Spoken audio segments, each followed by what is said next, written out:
Hi everyone, it's me, Deborah, and I'm here to read you a story called When God Made the World. It is written by Matthew Paul Turner and illustrated by Jillian Gamble.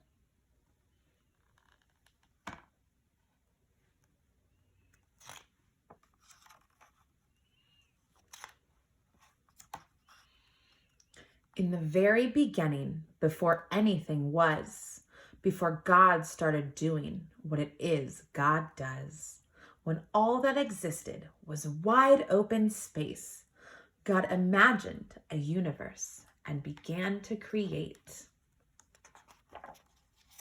God hung trillions of lights, stars big and stars bright. God turned the dark sky into a glorious sight.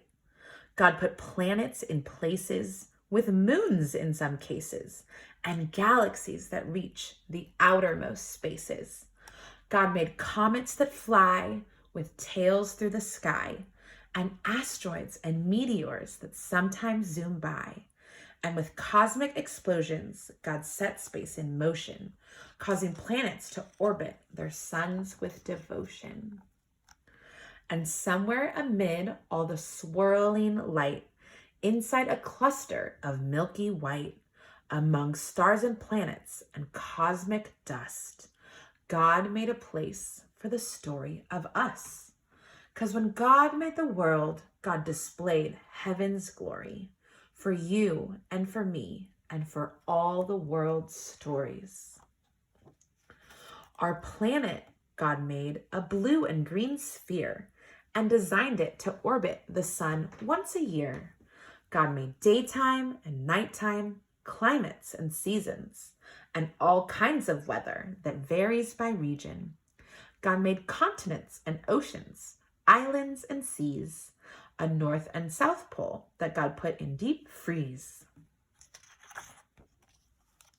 God carved rivers and brooks, mountains and caves, made beaches with sand and huge crashing waves. God made tropics and plateaus, glaciers and meadows, marshes and tundras, and erupting volcanoes. God made some places high with peaks in the sky and places where snowflakes still fall in July. And in quite a few spots, God made it so hot, should you visit, just know you must drink a lot. God made valleys so low and geysers that blow, and under Earth's surface, God put well springs that flow. Then with gardens and forest and other things green, God made earth come to life using soil and seed. God made cypress and pines, bushes and vines, all kinds of trees with leaves God designed. Plants full of flavor like basil and thyme, and trees that go citrus like grapefruit and lime. God made flowering plants and plants that enchant. While most you can touch, God made some that you can't. Roses, be warned, are prickly with thorns, and there's an African melon God covered in horns, and poison ivy's backlash, giving you a rash. Wherever it touches, you'll itch and you'll scratch. But don't let that stop you. Run barefoot through grass. Pick a flower or two, or a bouquet perhaps. Find a tree you can climb, or with a seat and some twine, build your very own swing or a backyard zip line. And when you eat grapes, or pour syrup on crepes, or into a forest you go to escape, give thanks to God for all that God made, for the fruit and the syrup, for the trees and the shade. 'Cause when God made the world, God did all that God could to create every detail for our joy and our good. Now, what happened next is a mystery at best, but God made a bird, and that bird made a nest. So God filled the sky, perhaps over time, with birds and more birds, and most learned how to fly. God made bluebirds and blackbirds, big birds and small birds, a few birds quite absurd, and the loudest birds you've ever heard. Crows crowed, doves cooed, chickens clucked, owls hooed, robins chirped, pheasants whirred. The world got noisy when God made birds. Then the oceans God filled with fish, sharks, and krill, creatures God made with fins and with gills, swordfish and trout, fish sleek and fish stout, and whales that God made to breathe through a spout. God made sea rays and eels, fish red, yellow, or teal, and some fish so odd that they hardly look real, like a fish that has fangs, or a monster-like face, or a fish that flies, or makes its body inflate.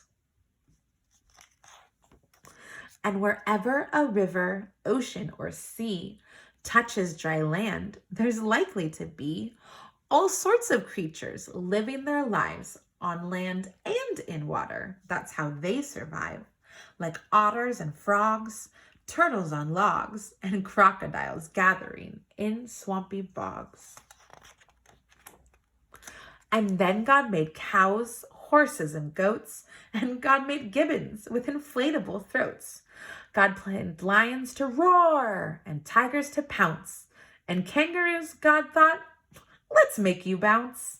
God made bears to growl, moles to plow, and under full moons, coyotes to howl.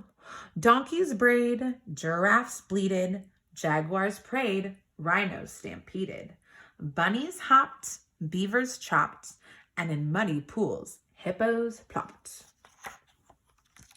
Yes, all living creatures, from whales to snails, from those covered with feathers to those covered with scales, each God designed with a home in mind to develop and evolve if needed over time. Because when God made the world, every creature on earth became a part of life's circle, having value and worth. And God made people like you and me, people with souls, people with stories, a global family tree. God made us all flesh and bone, covered in skin, and made all our bodies to have hearts beating within. God gave us bellies and legs, fingers and toes, and fashioned our faces with eyes, mouth, and nose. God made our bodies uniquely equipped for walking and talking, to eat and to skip.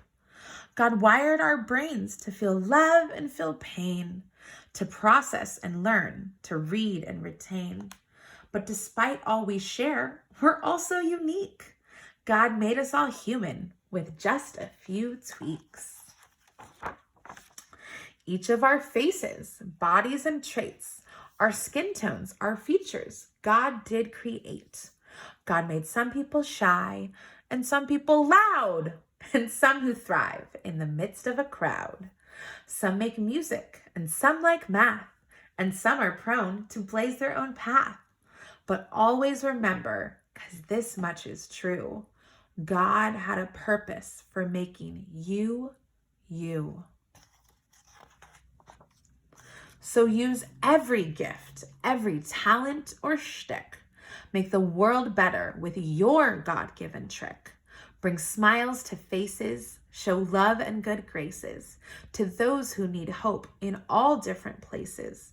Discover a star, a planet, or moon, or help keep a forest from dying too soon. Save a whale, hug a tree, protect every bee. Recycle, repurpose, reject apathy. Because all of creation, it whispers God's story. The mountain, the ocean, the blue morning glory, the raindrops, the sunshine, the grapes on the grapevine. With nature, God gives us a glimpse of divine. And just like a star might showcase God's light, or a waterfall give us a sign of God's might, the same could be said of me and of you. How we live, how we love, tells God's story too. Because when God made the world and the world started spinning, the story God wrote was just a beginning.